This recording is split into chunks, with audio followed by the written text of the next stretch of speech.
Got a double feature today. Okay. 2 for 1. Yeah. Special. Okay, ready? Ooh, okay. 3, 2, 1.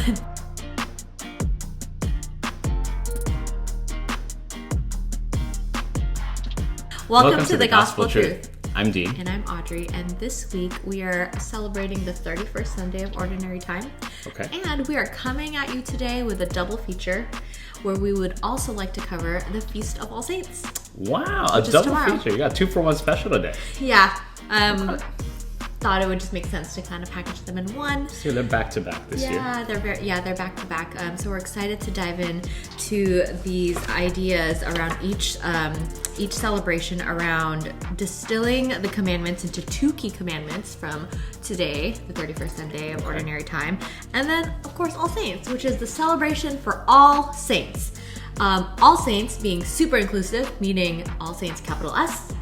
Capital S? Yeah, so those are the saints, like St. Catherine, St. John. Okay. And all saints, lowercase s. Okay. We'll talk about we'll talk about that later. S means in a little bit. Yeah.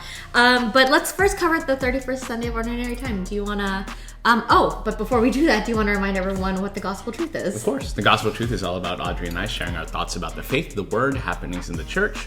Hopefully by doing that, we can understand our own faith a little bit better. Maybe you, the viewers, can get something out of it as well. Yes. So now do you want to go over the readings? Or most importantly, the Gospel, I think, is what I think we should focus on. We're going to focus on the Gospel this week on the 31st Sunday, on the 31st day of October. Happy Halloween, everyone. Yes. Happy Halloween. So the Gospel from Mark is such a beautiful scene where someone is asking Jesus, a scribe is asking Jesus, which is the first of all the commandments? Because you got the 10 commandments, and it's like, which one's the most important one? And Jesus comes at us with number 1. This is the most important commandment. The Lord our God is Lord alone, and you shall love the Lord your God with all your heart, with all your soul, with all your mind, and with all your strength. Yep. That's the first commandment. But he doesn't stop there. He says, that's number 1, but there is also another one, the second. There's more. The second is this: you shall love your neighbor as yourself. There is no other commandment greater than these. It's literally 2 statements.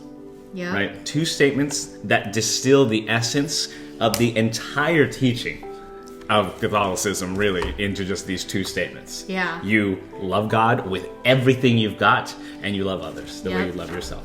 And I like what you said. Distilled.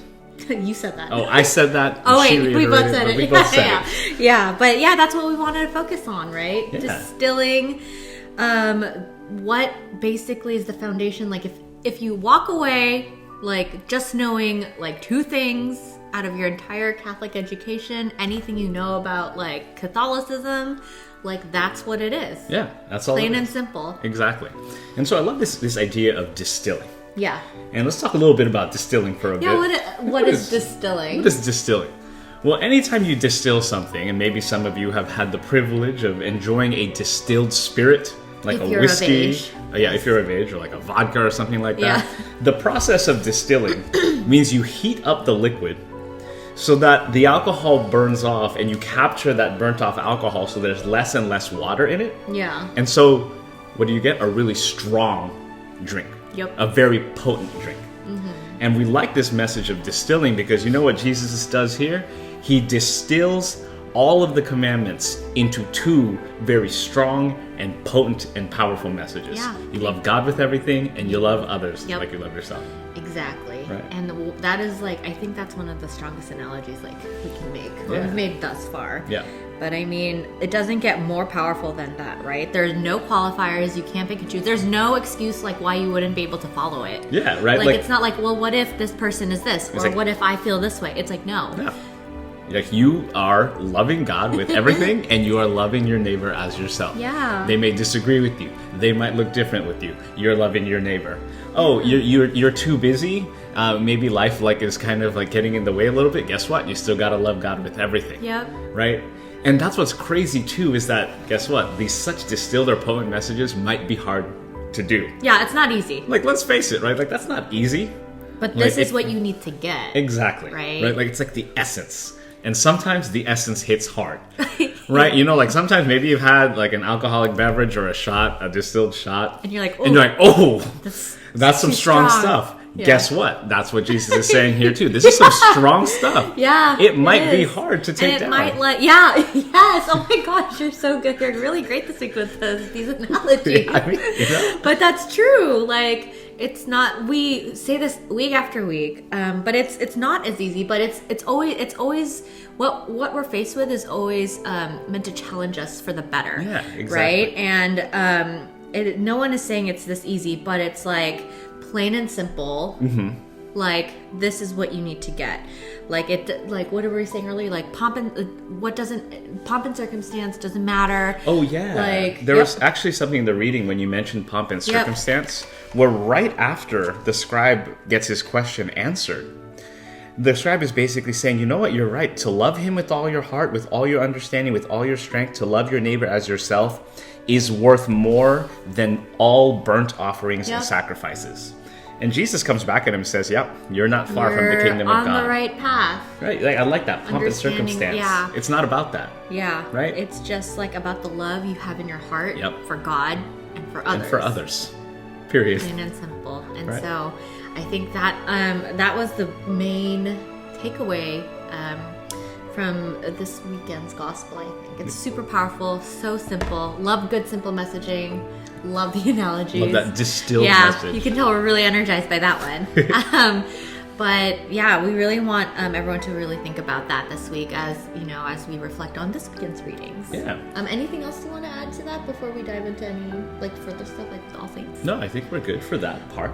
Yeah. The first part of our double Part feature. one. So yeah. So now we transition into the second part. Yes, All Saints, Feast of All Saints. Yes, the feast, or the Solemnity of All Saints. If you remember, a solemnity is the most yes. important feast that you could possibly get in the church. And this is the Solemnity of All Saints that we celebrate tomorrow, November 1st. Yeah, and I'll admit, you always teach me so much about things like this, but I'll admit that All Saints, when I was younger, I know we went to Catholic school, and I thought All Saints was only about St. Francis of Assisi, St. Catherine of Siena, St. Joan of Arc. Yeah. I mean, the list goes on. We all know these famous saints. Yes. Well, no, sorry, no quotes, but they're famous, and they're the A-list saints. Yeah, right? the A-list saints, the people who have the fast pass into heaven. Right. But then only not too long ago, you told me that All Saints is this huge feast for all the saints. And so when you say all the saints, it's super inclusive to include those well-known saints, but also these saints that we said earlier today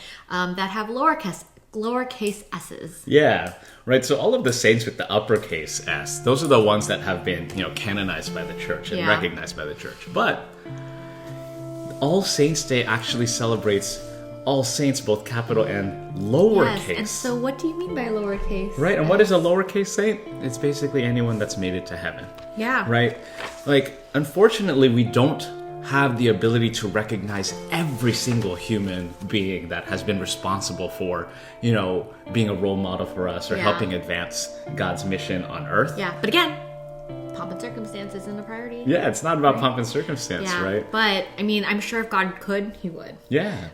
But these are the folks in our everyday lives, normal people like you and I, who have been responsible for advancing God's mission on earth, basically. Yeah, and they got the reward of being able to make it to heaven. And because of, the type of humans they were and anyone who really played a crucial role in advancing God's mission and message, the reward is to be in heaven. And today we celebrate them too. Yeah. Or not today, but tomorrow. on All Saints Day. Yeah, and so but the beauty of this is that this feast is for everyone. Yeah. Right? They're just having a party up there, basically. That's what I feel like sometimes. That's It's how I feel, you see these images of the Feast of All Saints, and it just looks so happy, everyone is having a great time in heaven.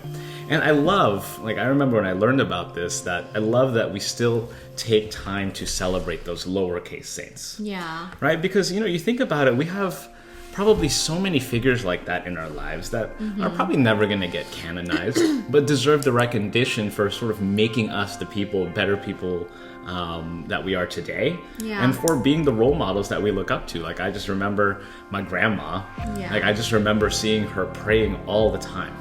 right? And she would just pray constantly, and sometimes she'd pray in Tagalog and I wouldn't understand what she was saying, but it was just habitual for her.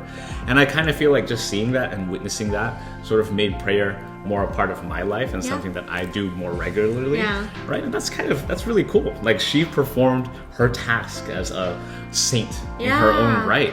So that's a really cool thing to celebrate. Yeah, I have somewhat of a similar experience like with my dad. I remember like he would just like remind me of like to always be grateful of like the little things, right? Like, don't, when you pray, always like, pray for the sick, and then you say your little intentions and everything, but never forget to also pray, like do prayers of thanksgiving. Yeah. Right? And so he would remind me on my birthday every year. He's like, try to find time to go to church and in just a moment to thank God for another year and all the blessings you have.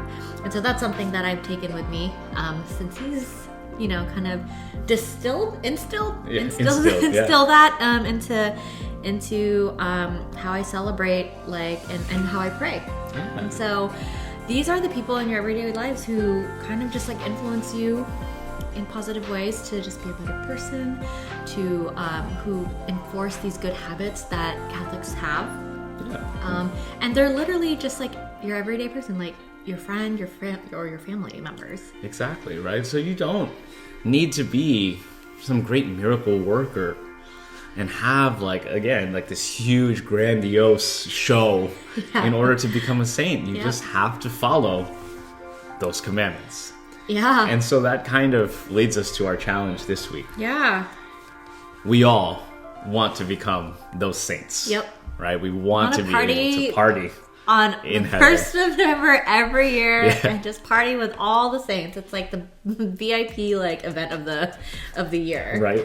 Yeah. And so how do we do that? How do we become those saints? You follow those 2 commandments. Yep. You love God with everything you got. Yep. And you love others as you love yourself. Yep. All about the love in your heart. And if you follow that, you obviously will like have this path to sainthood. There you go. I feel like. That's so little shot of wisdom there. Far more healthy than a shot of vodka or something. Yeah, right? A shot of wisdom versus a shot of alcohol. Yeah, there you go. Yeah, exactly. But yeah, thank you for tuning in this week for our double feature. Again, we always appreciate your time to listen to us and reflect with us, and we hope you walk away with some insights and some good reflecting. And I guess we'll see everyone next week. All right, everyone.